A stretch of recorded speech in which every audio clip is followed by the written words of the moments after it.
السلام علیکم دوستو، خواب میں آلو بخارا یا آلوچہ دیکھنا کیسا ہے؟ حضرت ابن سیرین رحمۃ اللہ علیہ نے فرمایا ہے کہ اگر کوئی شخص خواب میں آلو سرخ یا سیاہ اپنے وقت پر دیکھے تو دلیل مال اور مراد کی ہے، اور آلو زرد بیماری کی دلیل ہے۔ اور اگر دیکھے کہ آلو زرد یا سرخ یا سیاہ ہیں اور ان کا مزہ شیریں ہے، خود لے یا کوئی اور اس کو دے اور کھائے تو دلیل ہے کہ اسی قدر مال اور مراد پائے گا۔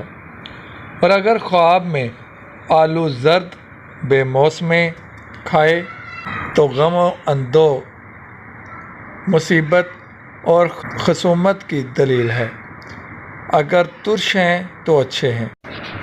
آلو بخارا اس کے موسم میں دیکھنا رزق کی یا گمشدہ چیز کی آمد کی علامت ہے، اور خواب میں بے موسم آلو بخارا دیکھنا بیماری یا غم کی دلیل ہے۔ اگر کوئی مریض خواب میں خود کو آلو بخارا کھاتے ہوئے دیکھے تو یہ اس کی صحت کی دلیل ہے۔ مزید خوابوں کی تعبیر جاننے کے لیے ہمارے چینل خواب نامہ کو سبسکرائب کریں۔ برائے مہربانی ان تمام ویڈیو کو شیئر کریں۔ شکریہ۔